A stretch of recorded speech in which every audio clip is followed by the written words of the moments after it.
Social মিডিয়ায় একাধিকবার সরব হয়েছেন এই নিয়ে রাহুল গান্ধীও। স্বাস্থ্য বিমায় জিএসটি প্রত্যাহারের দাবি দীর্ঘদিন ধরেই উঠছে।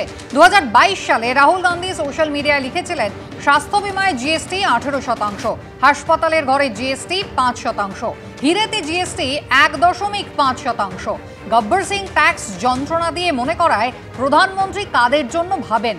কম হারের একটাই জিএসটি সব খরচ কমিয়ে দেবে, গরিব এবং মধ্যবিত্তের বোঝা হালকা করবে। গত বছর অগস্ট মাসে ফের রাহুল গান্ধী সোশ্যাল মিডিয়ায় লেখেন, স্বাস্থ্য এবং জীবন বীমাকে জিএসটি মুক্ত করতেই হবে।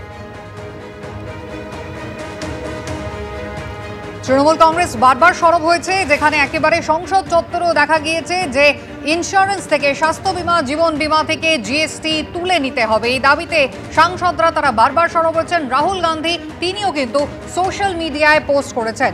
2022 থেকে শুরু করে 2024 বিভিন্ন সময় তিনি জিএসটি মুক্ত করার কথা বলেছেন ইন্স্যুরেন্সকে।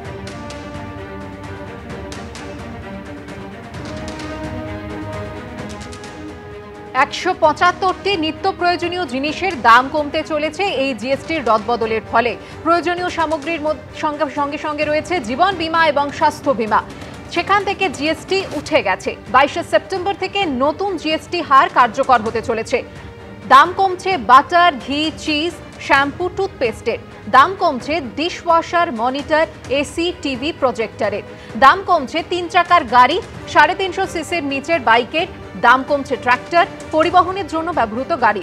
পাউরুটির ওপরে জিএসটি 0। দাম কমছে চর্মজাত দ্রব্য, marble, coffee, কর্নফ্লেক্সের।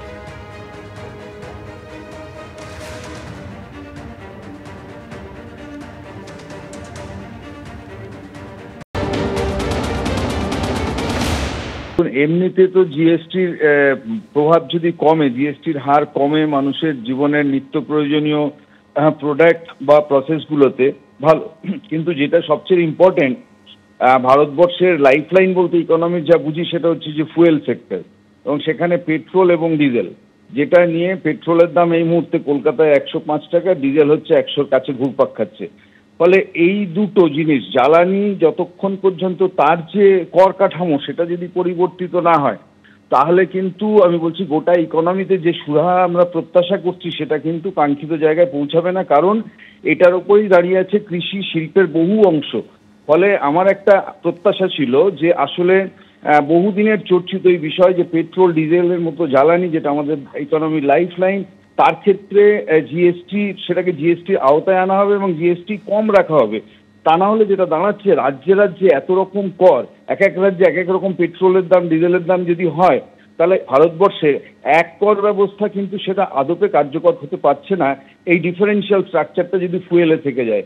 So that was intended, কিন্তু আনফর্চুনেটলি সেটা হলো না, এই আক্ষেপটা রয়ে গেল। ফলে আমার ধারণা হচ্ছে এক্সপেক্টেড বেনিফিট যেটা আমরা ভাবছিলাম ইকোনমিতে আসবে এই জিএসটিটাকে রিভাইজ করার জন্য, সেটা অসম্পূর্ণ থেকে গেল।